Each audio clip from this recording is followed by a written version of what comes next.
in writing.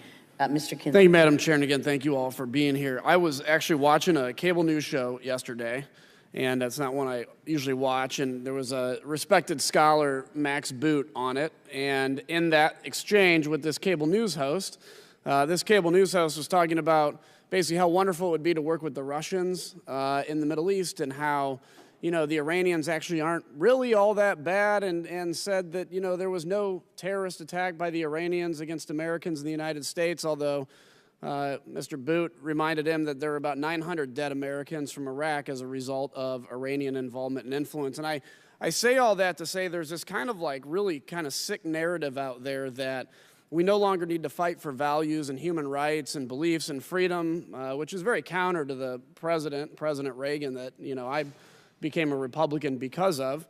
And now it's this idea that we lean again on strongmen, and that dictators can keep order in the Middle East, and that somehow oppressing human desires is possible even in the age of technology when people can communicate and come together.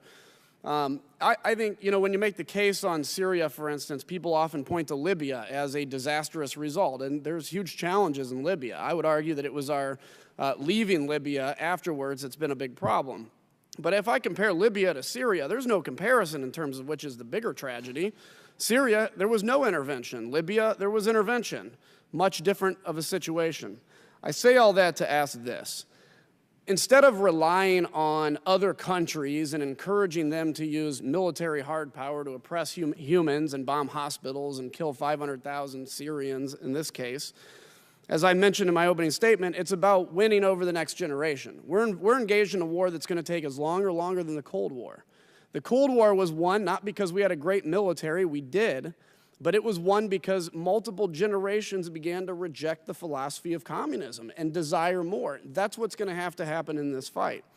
So I guess the question for both of you is, when we talk about the next generational war on terror, we talk about the budget request, we talk about giving people hope and opportunity, not all just us, but working and leveraging our allies and partners in the region together, do we have sufficient enough resources and strategy to engage in that understanding that this is a long-term fight? When ISIS flag falls, there's still going to be this ideology, and see this through to the end. I'll start with you, Ambassador.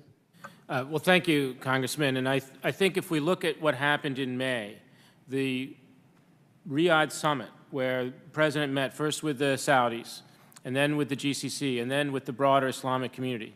And in all of those sessions, they mutually agreed to fight extremism, to counter extremism, to defeat terrorism, and also to stand up against the malign Iranian influence that is destabilizing the region, that's caused so many deaths and destruction in Syria.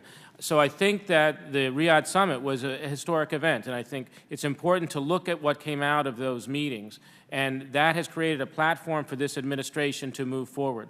In the GCC, although there's been this falling out with Qatar, we still have a document that creates a platform for both counterterrorism and counter-extremism cooperation, but also security cooperation throughout the region, blunting the malign influence of Iran, and working together to build those economies. As you know, one of the deliverables from the President's visit to Riyadh was the establishment of the Etidal Center for Counter-Extremism in Riyadh. The director of the center is here this week. He's been meeting with U.S. government officials all week. He's taking back new ideas. And this is not just about stopping negative messages in the cybersphere. This is about addressing the core issues that you've raised in your question. So I think it's Thank you. exactly where we are. Sorry. Thank you. Excellent question. Thank